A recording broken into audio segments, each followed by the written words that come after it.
battlefront like no other in the long history of mankind's wars.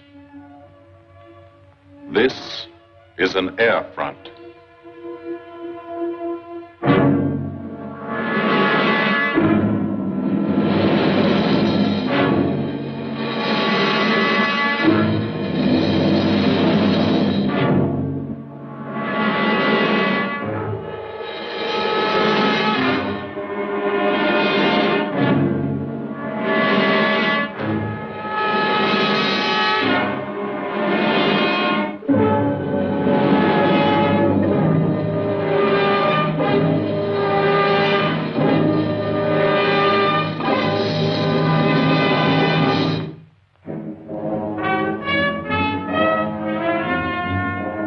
The working day begins, as it will end, with the ground crews, as much a part of the fortress as her wings.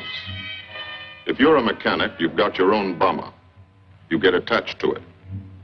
But you know when your ship goes out on a mission, you may never see it again. So you do your work as well as it can be done, perfectly, because you wouldn't want anything to go wrong that would be your fault.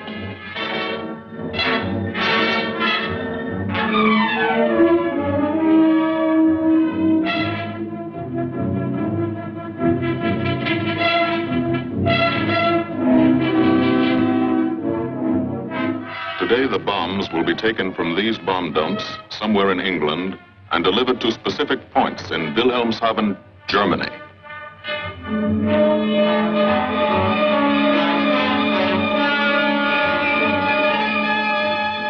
To deliver them is the job of the 8th Bomber Command, just a hauling job, yet one of the most difficult and complicated of military operations.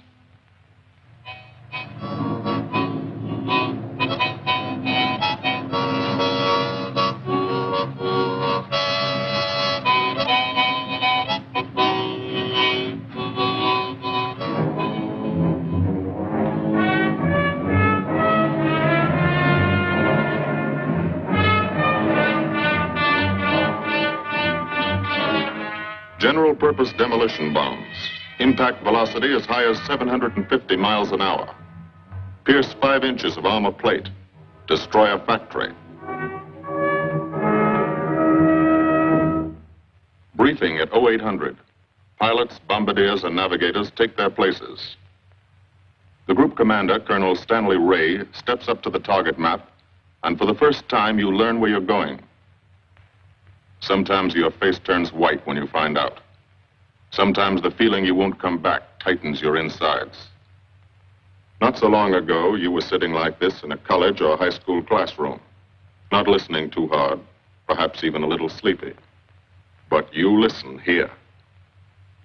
And as you listen, you don't have time to think of yourself. Fear fades.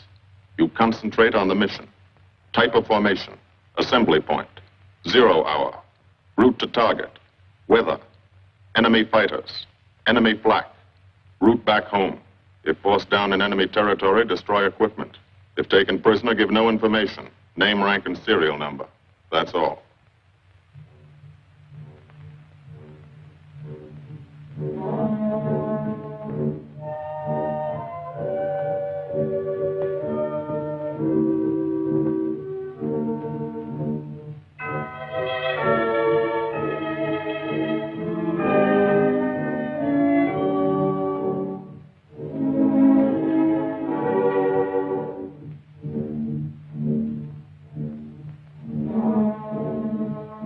These are the passengers with one-way tickets. And this is the crew of the Memphis Belle, 324th Squadron, 91st Heavy Bombardment Group. Just one plane and one crew in one squadron, in one group, of one wing, of one Air Force, out of 15 United States Army Air Forces. Well, fellas, we've never had an easy ride over there yet. And today won't be any different. No escort except unfriendly. So keep your eyes peeled. Don't get excited and yell when you're talking on the intercom. Save your ammunition and make your shots count. And let me know what goes on back there, Quinlan. Yes, sir. Stay on the ball, gang, and she'll bring us back like she's always done. Okay? Let's go.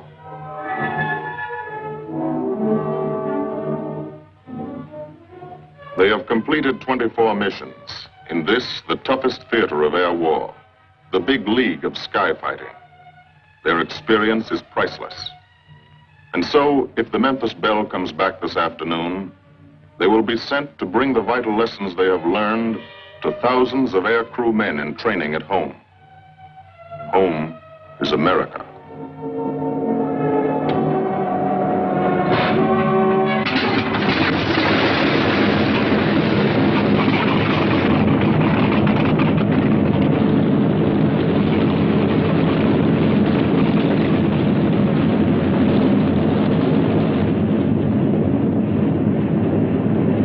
This is a battlefront, like no other in this or any war. No monster armies, no booming cannon. Only the roaring engine sound of the bombers pounding through the quiet English countryside. This is an air front.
Of the Memphis Belle leave the soil of England for the 25th time. The friendly soil of England, with its ordered farms and rural hamlets, its country estates surrounded by formal gardens and well-kept parks. The England these Americans knew only from the classics they had to read in school. The England of the towns and cities, whose people have defended their island's freedom for over 1,000 years. But today, their countryside has changed. Today, their island has been converted into a gigantic bomber field, a super aircraft carrier anchored off the shores of Fortress Europe, with hangars and machine shops, with hundreds of dispersal points, perimeter tracks, and concrete runways. This is England in its 5th year of war. And this is the new battlefront. The air front, from which we seek out the enemy. Not his infantry or his artillery, not his panzer divisions, but the greater menace, the industrial heart of his nation, the foundation on which the Nazi Empire and its armies stand, the power behind the German lust for conquest. The steel mills and refineries, shipyards and submarine pens, factories and munitions plants, pinpoints on the map of Europe which mean rubber, guns, ball bearings, shells, engines, planes, tanks, targets. Targets to be destroyed. And these are the destroyers, each with a belly full of bombs, and 10 men like the crew of the Memphis Belle. Pilot Captain Robert Morgan, industrial engineer from Asheville, North Carolina. He's flown this ship across the Atlantic. The other pilot, Captain Jim Verinis, business administration student at the University of Connecticut. Radio operator and gunner, Sergeant Bob Hansen, construction worker from Spokane, Washington. Navigator, Captain Chuck Layton, chemistry student at Ohio Wesleyan. Engineer and top turret gunner, Sergeant Harold Locke from Green Bay, Wisconsin. Used to be a stevedore. Besides keeping the Belle in order, he covers the sky above. Tail gunner, Sergeant John Quinlan of Yonkers, New York. Clerked for a carpet company, but he quit December 8th, 1941. Ball turret gunner, Sergeant Cecil Scott. Firstman for a rubber company in Rahway, New Jersey. Pilot to crew, 10,000, put on oxygen. They're climbing higher now, 300 feet a minute. The strain on the planes and on the men is mounting. The rest of the crew, Bombardier Captain Vincent Evans, operated a fleet of trucks in Fort Worth, Texas. Waist gunners, on the right, Sergeant Bill Winchell, chemist for a paint company in Chicago. And on the left, Sergeant Tony Nastal, used to repair washing machines in Detroit when he was a kid. Now he's 19 and has 2 Nazi fighters, confirmed.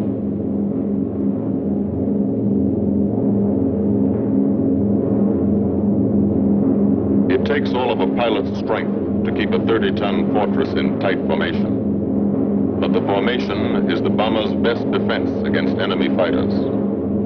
The planes are deployed to uncover every gun, stepped up and down, echelon to the right and left, arranged to overcome the danger of gunners firing into friendly ships, arranged so concentrated cones of fire from the caliber 50 machine guns cover the sky for 1,000 yards in every direction.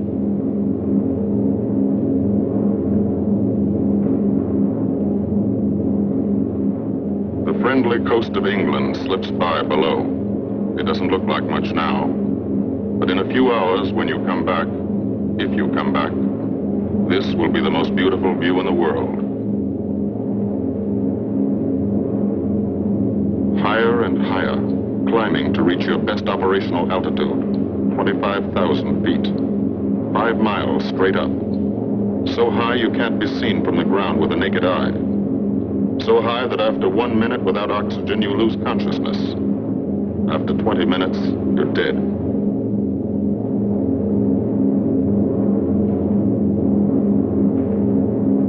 From now to the target, you go about your routine duties, plot your course, check your equipment, and wait, and think.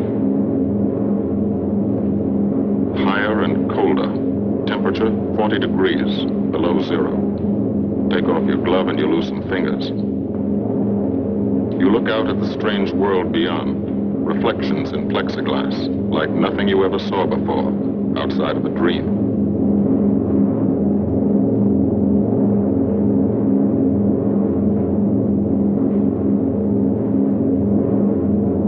Higher and higher into the lifeless stratosphere, until the exhaust of the engines mixing with the cold, thin air condenses and streams the heavens with vapor trails.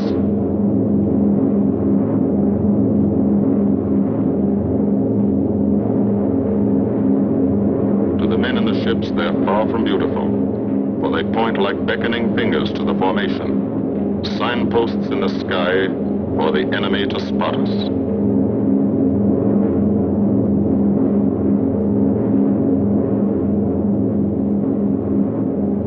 For these bombers to accomplish their mission, a plan is needed. Carefully worked out, timed to the minute. The job is to bomb Wilhelmshaven effectively and economically. The enemy is strong, skillful, determined to stop us. Here are his defenses. Airdromes, well dispersed. Each plane indicates a staffel or squadron of fighters. Heavy anti-aircraft, highly trained and accurate, all along the coast and defending his vital installations. Radar to warn him of our coming. Here is our plan to divide his defenses and weaken his opposition. At 13:30 hours, shortly after takeoff, 6 groups of planes will be heading toward the enemy coast from 6 directions. The Blue Force, 100 B-24 Liberator 4-engine bombers. The White Force, 300 B-17 Flying Fortresses. The Green Force, 300 B-17s with an escort of 6 squadrons of P-47 Thunderbolts.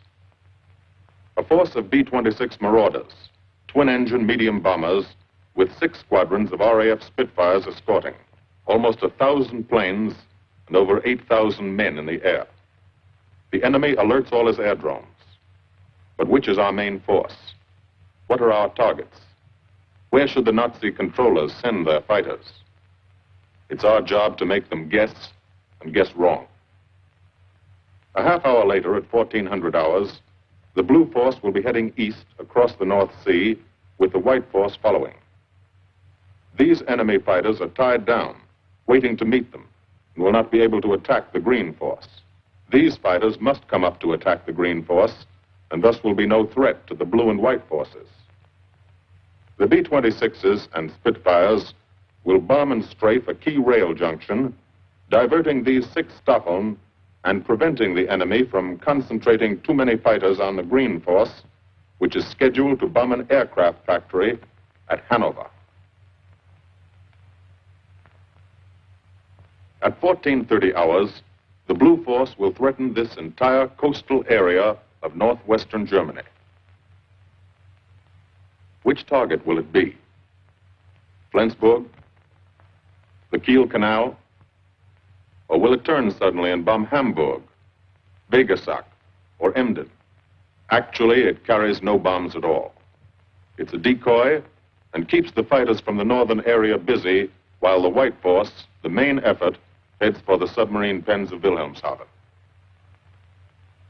At 1500 hours, while the White Force is over its target, only a fraction of the available German fighter strength of the area can intercept it. Because of the Blue Force diversion and the simultaneous bombing of Hanover by the Green Force. This is the plan of battle for today, drawn up by the Combined Operations Planning Committee and approved by the Commanding General. The White Force, lead group, low squadron. We've crossed the invisible line of enemy radar. The Hun is expecting us.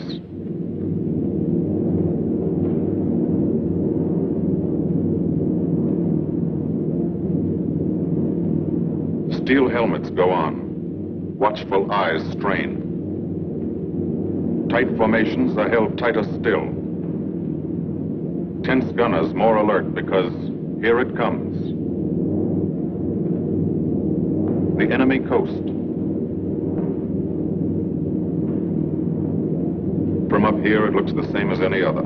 Houses, roads, green fields, factories, waterways. But they are the houses and fields of those who invade and oppress. They are the factories and roads of the people who twice in one generation have flooded the world with suffering. Suffering in such quantity as the history of the human race has never known. Brought torment and anguish into countless American homes. Gold stars and telegrams from the War Department.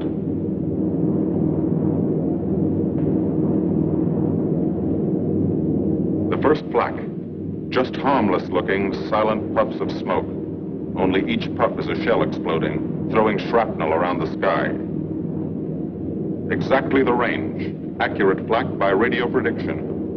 5 miles down, Nazi anti-aircraft batteries have calculated the altitude, speed, and course. Where will the next one hit? You try not to be there.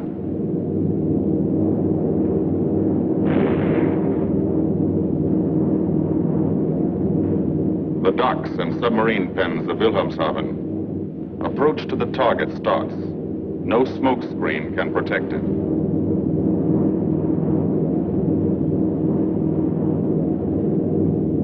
Now the enemy knows the path of your approach and walls that path with a flak barrage. But you fly right through it. Flak so thick you can get out and walk on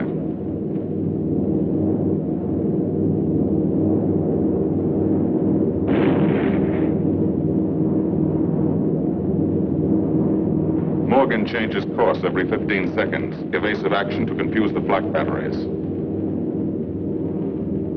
Bomb sight set for correct altitude and speed. Bomb bay doors open. The bombing run begins. Pilot to Bombardier. Okay, Vin, you've got it. Now Evans flies the Memphis Belle, controlling it through the bomb sight. And now we are most vulnerable. Committed to our bombing run, we can't dodge flak or fighters. Here's the first.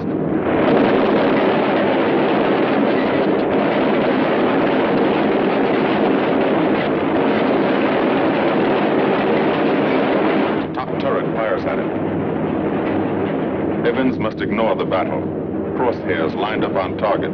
Adjustments for wind drift made. 2 more fighters diving from 9 o'clock. Flak now has the range too. They've hit this fort, but he keeps on his bombing run.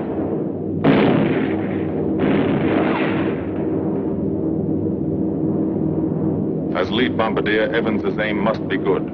Every other ship in the group will drop its bombs when he drops his. Now, one pointer on the bomb sight moves toward another stationary pointer. The instant they touch, bombs will release.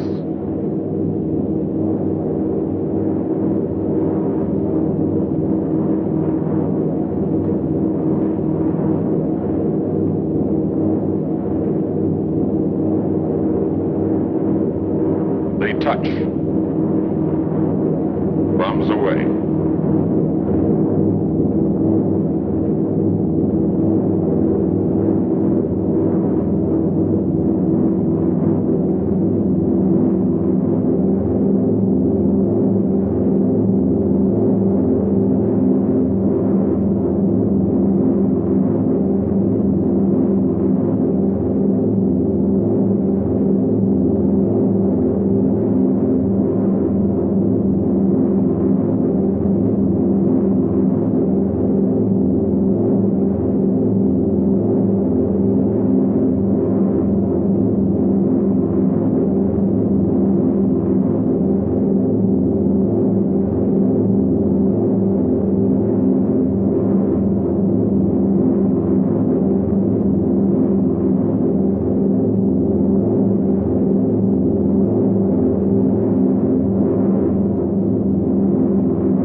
First half of the mission is over, the easy half. Now to get home.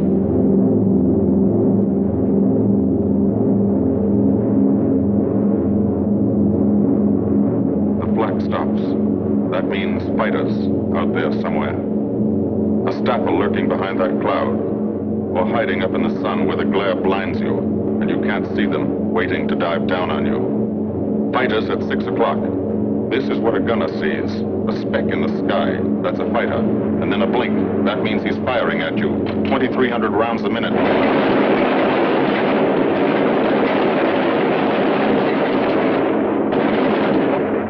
In a running battle, one of the most important instruments is the interphone. There's 4 of them, 1 o'clock high. They're coming around. Watch.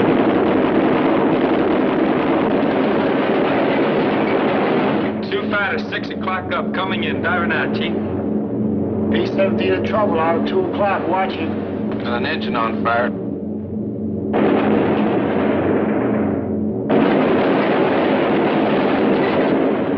There's 2 more diving through the 94th. 3 planes, 9 o'clock, coming around. Keep your eye on them, boy. Coming around to 10. Watch them, Chuck. Keep your eyes open. Yeah. They're breaking at 11, breaking at 11. I got them. Coming around underneath at 10 o'clock. I see them. 2 at 2 o'clock. Watch them, Scotty. I got my sights on them. Check that B-17, Chuck. 3 o'clock. Motor smoking. Fighters 10:30 coming around. Those 10:30 upper or lower?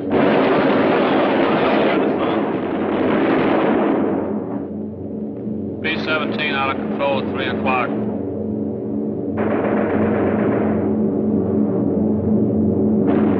Come on, you guys, get out of that plane. Bail out. There's one. He come out of the bomb bay. Yeah, I see him. There's a tail gunner coming out. Watch out for fighters. Keep your eye on them, Bill. See any parachutes, Quinlan? 2 parachutes. So black at 9 o'clock. 8 men still in that B-17. Come on, the rest of you guys. Get out of there. Come on, Bill. So far, there's 3 more shoots. Flak, 11 o'clock. Fighters, 6 o'clock. ME-109 at 3 o'clock. Keep after him, Mitchell. I see him. I'm on him. Come on, you son of a bitch.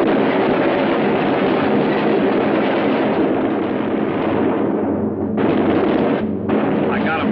Quinlan, confirm that fighter. He got him, Chief. Look, he's bailing out. Damn it, don't yell on that intercom. Fighters, 10 o'clock. Watch those 2 and 12, Ben. They're coming in. They're coming in, Scotty.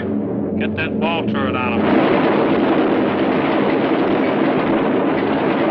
Save the ammunition as much as possible.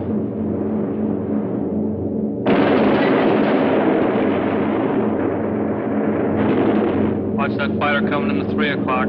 He's coming in a half roll. Pull her up, Chief. Pull her up. Hurry.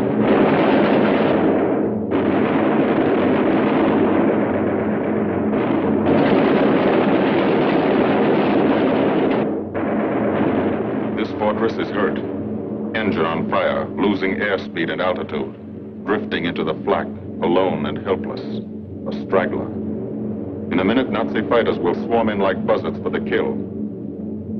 You can watch, but you can't go down to help. You keep your formation.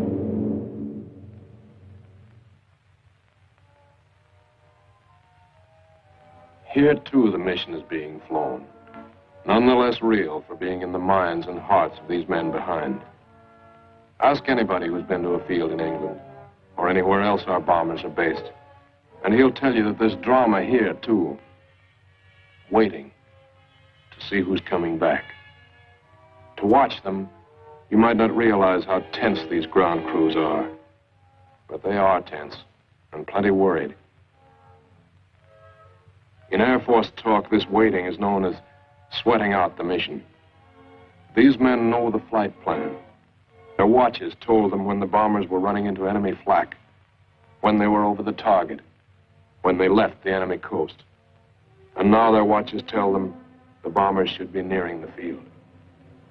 Every ear strains for the first sound of the engines. And then somebody hears them. And somebody sees the first faint specks in the distant sky.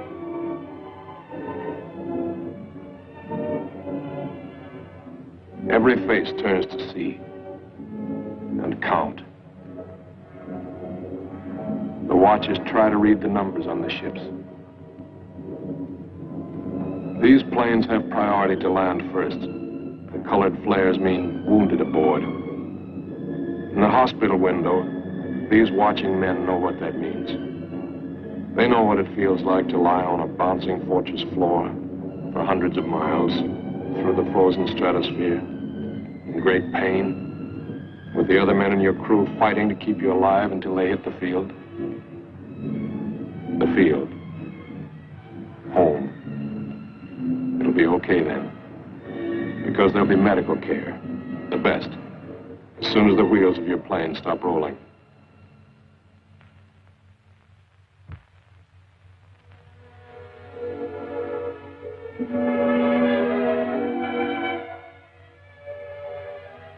Head wound. Concussion. 20-millimeter cannon shell exploded in his radio compartment. Shock. Internal injuries. He'll be all right, though.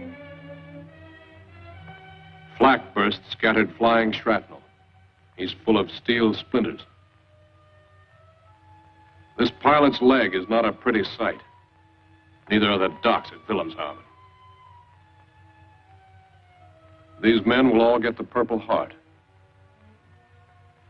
And this man, too, posthumously.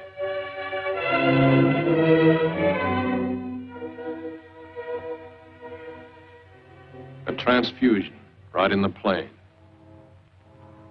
This gunner's too weak to be moved. The new life-giving blood flowing into his veins might be the blood of a high school girl in Des Moines, a miner in Alabama, a movie star in Hollywood, or it might be your blood. Whoever it is. Thanks. 36 planes left this field this morning. Now 6 more arrive. That makes 20 home. And this one's 21. More wounded aboard.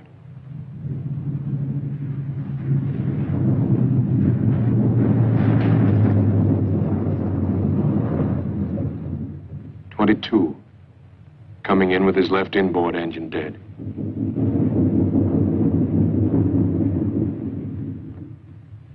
"23, with a feathered prop on his left outboard engine.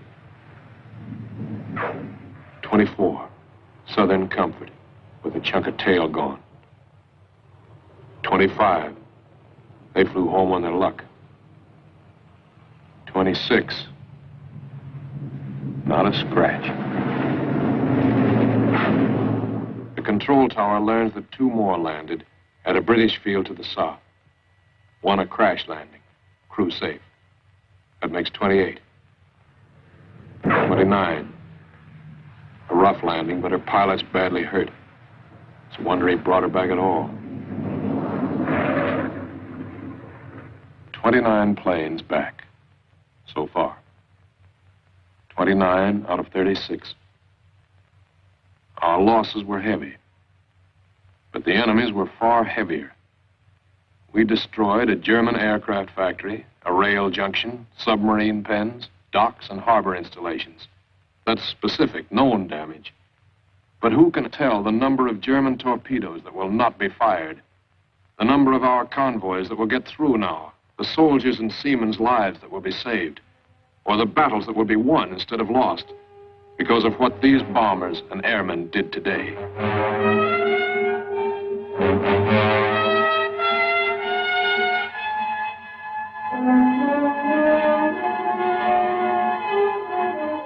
Pilot and tail gunner. They can laugh now. Fire on the inboard engine did this. Flames streaked back and burned the stabilizer, too. Another crew luck brought back.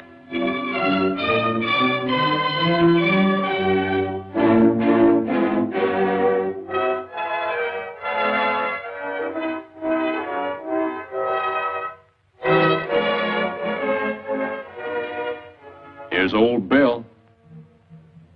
A pretty good airplane when it took off. Lost its nose, lost its navigator, bombardier wounded, top turret gunner and pilot hit, hydraulic system shot out, no brakes, no flaps. But old Bill came back.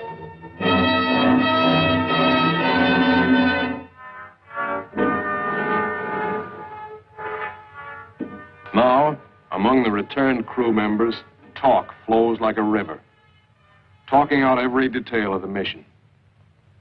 These are the faces of combat, faces of Americans who have watched their comrades die, faces that can never forget the enemy. And they're in no mood to have their picture taken.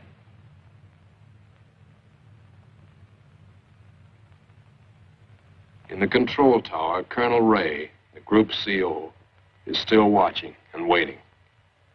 And then he spots the last flight. 3 more planes.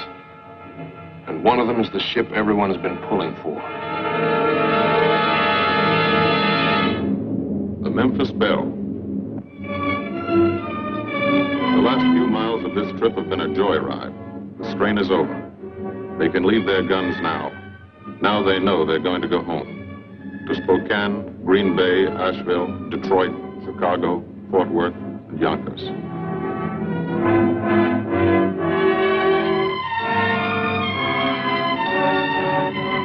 The Belle comes in for her landing. But first Morgan buzzes the field, cuts the grass with the giant fortress. It's against the rules, but this is a special occasion.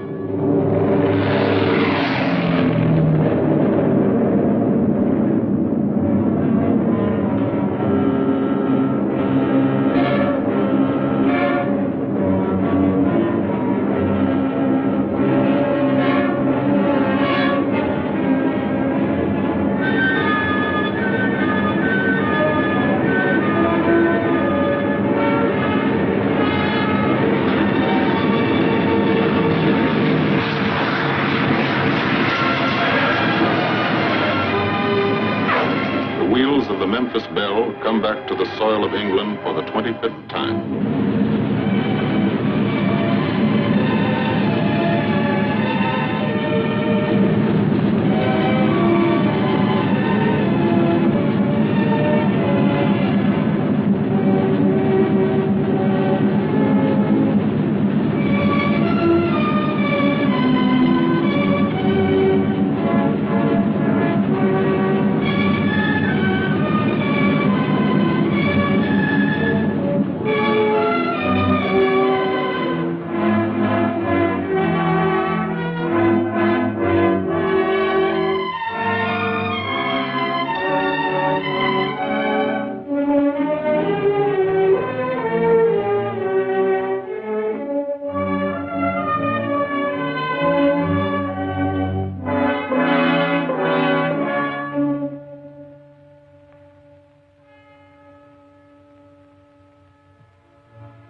This is a day they will never forget.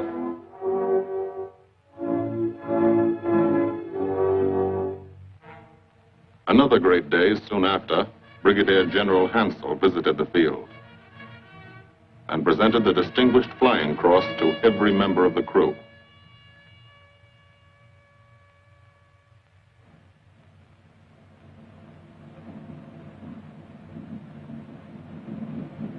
And then there was another day.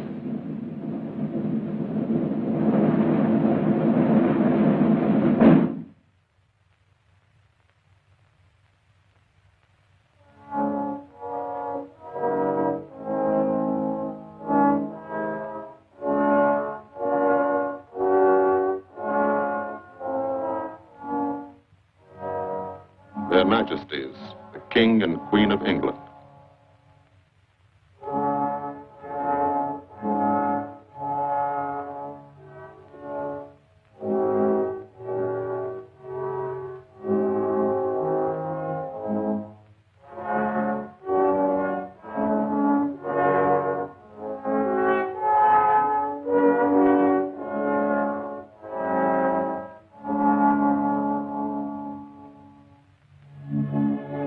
Johnny Quinlan never thought anything like this would happen to him when he left Yonkers.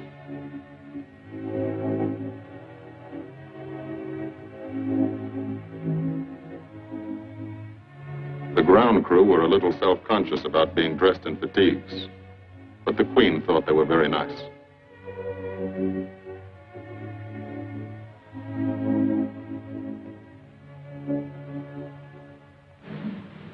Finally, two more visitors came.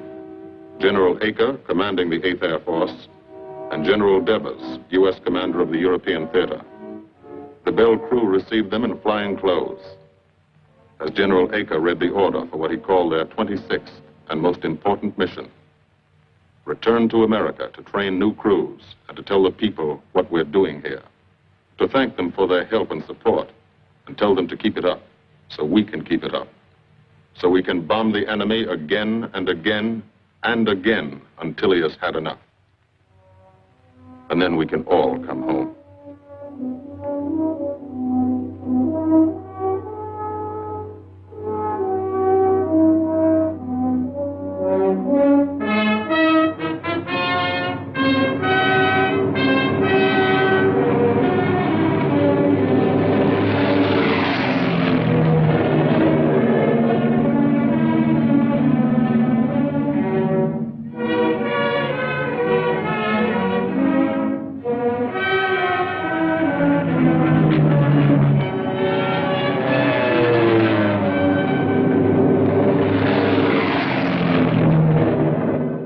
Of the 8th Air Force, who are now flying deep into Germany, bringing destruction to targets almost 1,000 miles from their bases. Destruction like this. And who have never once been turned back by the enemy. To those men, this film is gratefully dedicated.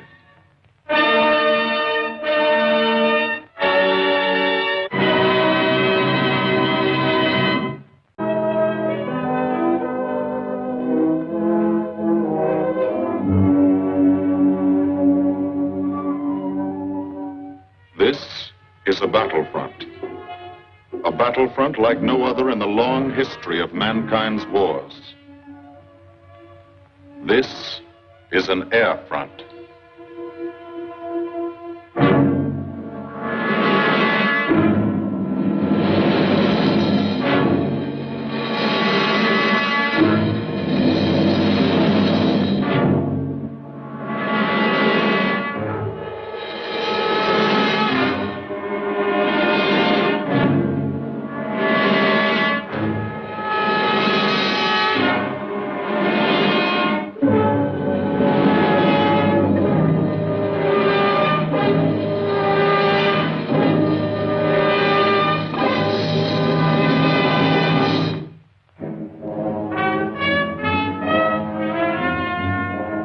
The working day begins, as it will end, with the ground crews, as much a part of the fortress as her wings.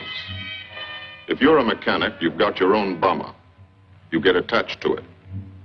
But you know when your ship goes out on a mission, you may never see it again. So you do your work as well as it can be done, perfectly. Because you wouldn't want anything to go wrong that would be your fault.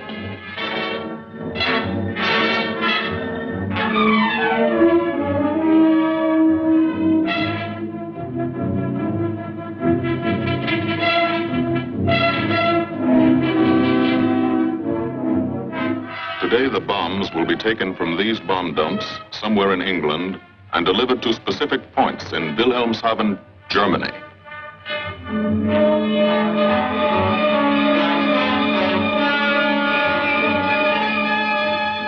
To deliver them is the job of the 8th Bomber Command, just a hauling job, yet one of the most difficult and complicated of military operations.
Prisoner give no information. Name, rank, and serial number. That's all.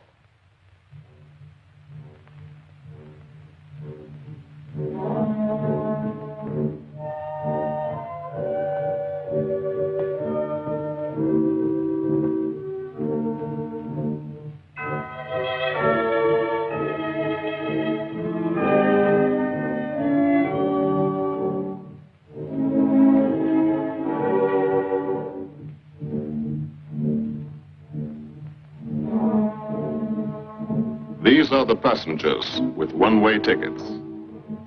And this is the crew of the Memphis Belle, 324th Squadron, 91st Heavy Bombardment Group. Just one plane and one crew in one squadron, in one group, of one wing, of one Air Force, out of 15 United States Army Air Forces. Well, fellas, we've never had an easy ride over there yet. And today won't be any different. No escort except unfriendly. So keep your eyes peeled. Don't get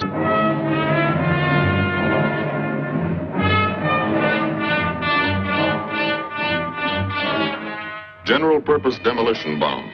Impact velocity as high as 750 miles an hour. Pierce 5 inches of armor plate. Destroy a factory. Briefing at 0800. Pilots, bombardiers, and navigators take their places. The group commander, Colonel Stanley Ray, steps up to the target map, and for the first time, you learn where you're going. Sometimes your face turns white when you find out. Sometimes the feeling you won't come back tightens your insides.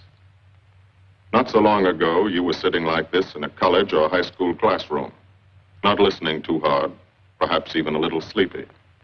But you listen here. And as you listen, you don't have time to think of yourself. Fear fades. You concentrate on the mission. Type of formation, assembly point, 0 hour, route to target, weather, enemy fighters, enemy flak, route back home. If forced down in enemy territory, destroy equipment. If taken